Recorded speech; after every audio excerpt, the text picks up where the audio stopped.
about to head to Adobe Max, and I'm pretty excited.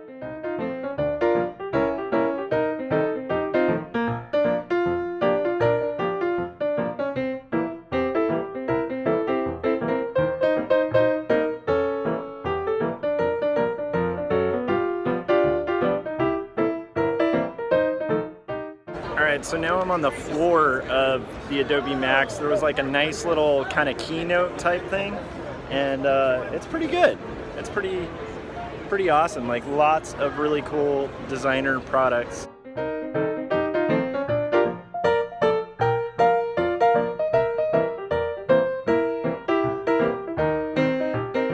So we're waiting for our first session, which should be kind of cool. It's on like the future of experience design. Reality to voice interaction.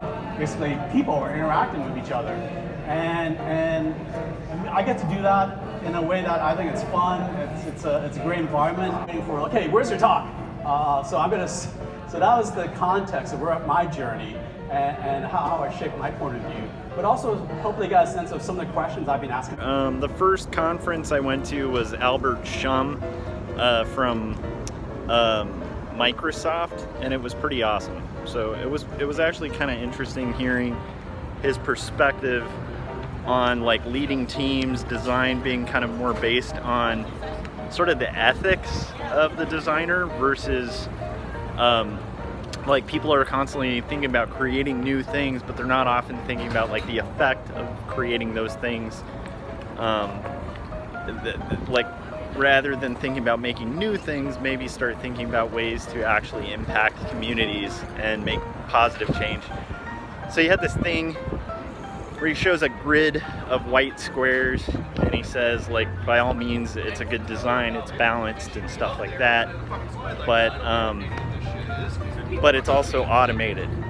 And then he basically takes one of those squares, turns it into a dot, and it's an animated dot that kind of shifts around the squares, kind of messes up the grid, and sort of throws things off balance. And his point was you should be that blue dot in your workplace, and that's pretty interesting and kind of cool, kind of advocating for designers being the change. So pretty inspiring stuff. I guess he's a UI designer at Microsoft, and so pretty excited. The next one will be Jessica Hish.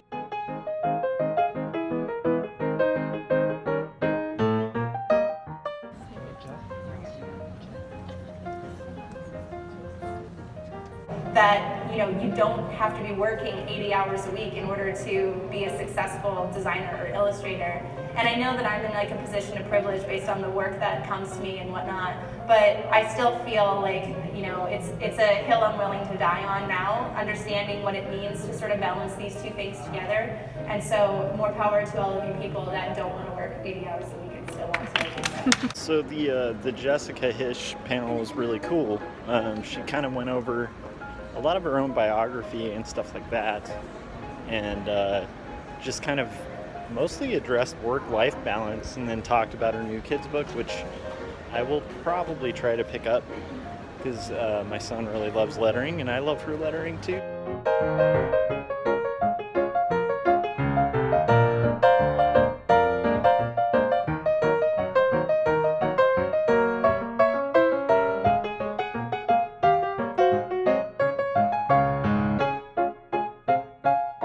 People walking around. Lots of people. Lots of people. A lot.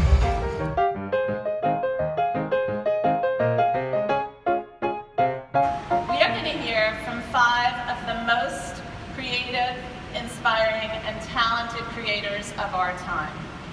These are people who are just like you, masters of their craft, breaking barriers in both traditional and new creative mediums. They're going to share their work, and they're going to give you insight into their creative process, the highs, the lows, the triumphs, and the tribulations. I promise that you're going to leave excited and energized to go off and create your next project and go share it with the world. So with that, let's get started. First up, we have comic book legend, Nicola Scott. Nicola started her career in 2001 in comics, and she quickly became a fan favorite with her work on iconic characters including Batman, Superman, and Wonder Woman. So please join me in welcoming Nicola Scott to the stage.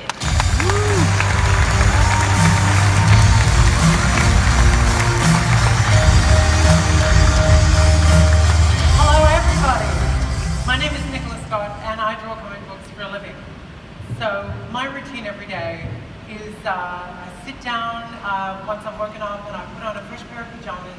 I sit down at my little desk in my little sunroom and I get to bring to life the epic adventures of some of the most iconic fictional characters of the last 100 years. We're talking superheroes, gods, monsters, space pirates, you name it, I get to draw it. I feel like my job is so fully creatively satisfying. It's such a joy and a privilege. His work has appeared in countless publications, including Vogue, Rolling Stone, Time, and Harper's Bazaar. Albert has been named one of the 20 most influential photographers of all time. Please join me in welcoming Albert Watson.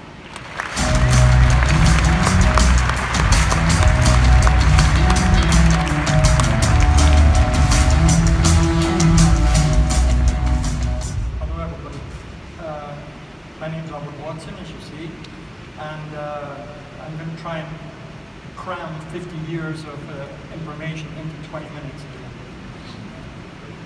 Adobe said, would you like to come out to LA and speak to a few people? And I said, sure. I imagine this small room with some people sitting around. So it's a bit of a shock to come out here and see this many people. The good news is I can't see you really well. So. You met Lily yesterday. She's an entertainer, an actress, a producer. She's a writer, she's a creator, and 14 million people love her. Lily and Questlove embody the new creative. People like all of you who are multifaceted and span across a lot of different creative disciplines. They'll be chatting with Adobe's own Jason Levine. So please join me in welcoming Lily, Questlove, and Jason.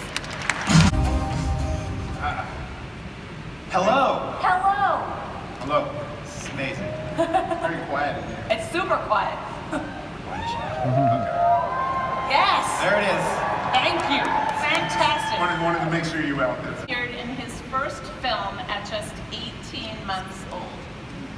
He became a star on the Andy Griffiths show when he was 6, and then he later moved on, of course, to a starring role in Happy Days.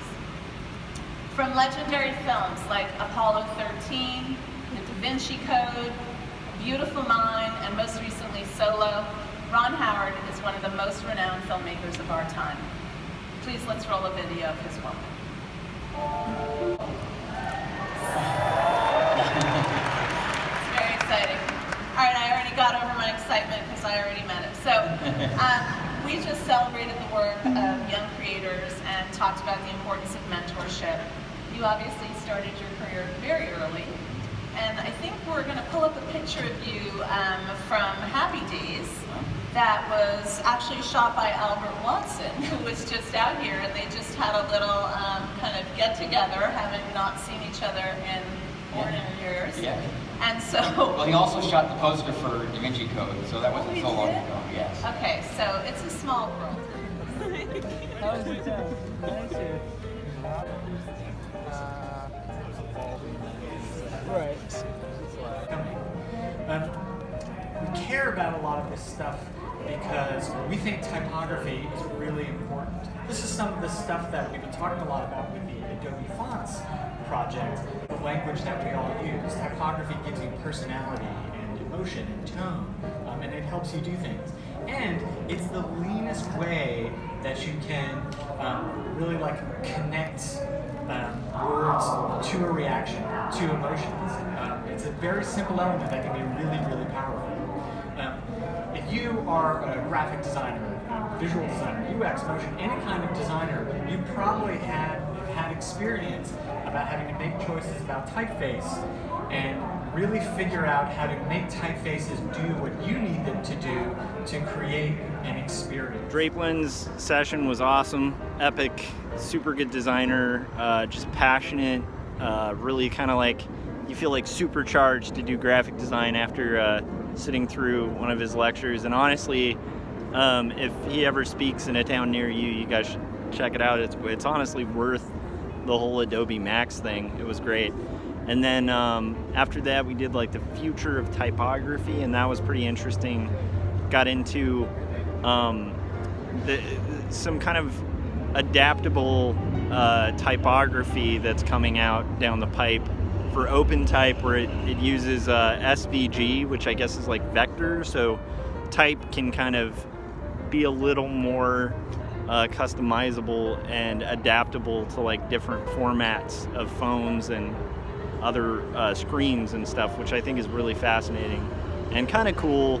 I'm excited about it because it'll give a little more freedom to kind of creating typographic designs and stuff. So overall, really good. We're gonna go into the sneaks, which is, I guess, like where they give you sneak peeks of new things coming down the pipe. And yeah, and then, you know, just an overwhelming day.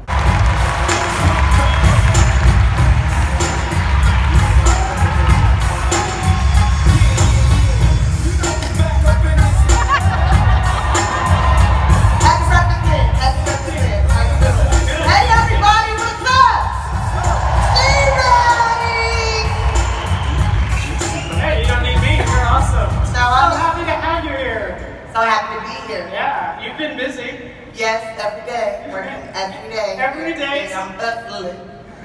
I love it. So essentially, like some of you might know from Girls Trip. I think that put you on their radar. You had, hosted SNL. We can talk about that. We talk about your Emmy. Yeah. So many things. So many things. Which is awesome. MTV Movie Awards. Yeah. Night School just opened. Night School. Yeah, like 10 days ago. Yeah, about 2 weeks ago. 2 weeks. Toys and stuff. So now we're at a stadium to kind of check out Beck, which should be pretty rad. That's the stadium.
Face it,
Thank you so much. Right now, because this is your life and it's happening right now. There's a lot of things to take for granted in this life, in this world. So I want everybody to look around, look at somebody you don't know and say, wow. Live it once, can't live it.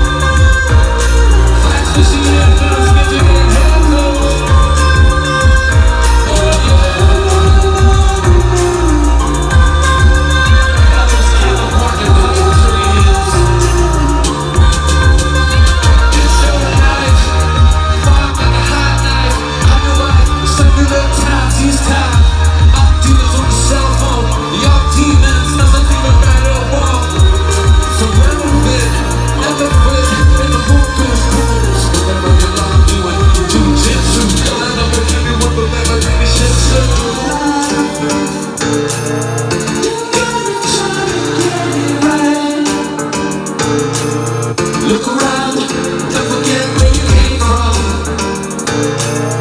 It's just another perfect night, such a perfect night. Ain't gonna take it around the world. Can we take this around the world? All the way up from our avenue, right over from our across the valley, and back to downtown. This side, that side, every side. It's just another perfect night, such a perfect night. I don't want it to end. Should we go all night? If you love your life, put your hands up and say yeah. If you want to go all night, say yeah, yeah. And if you feel it deep down inside, say wow. If you really feel it deep, deep, deep, deep down inside, say it like Owen Wilson and say it like, wow. There you go. Now does it feel good? I feel like I'm in the mood right now to stay up all night with you. Straight down the web with my fingers holding up together right now. All my toes hang on your toes. Take your eyes to mouth down low. Shoot your mouth if you know where you're aiming. Don't forget to pick up what you sell. Talking trash to the crowd, but you're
some people are leaving, but you're gonna miss the best part of the show. Sorry to say. I'm glad you guys stayed, because now the real fun begins. We're gonna throw down like an MF. Sexy motherfucker. Alright, we're gonna do whatever we want right now. Let me take you down, as we're going to place we started on the road. Said, oh yeah. Say hey, yeah.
in love.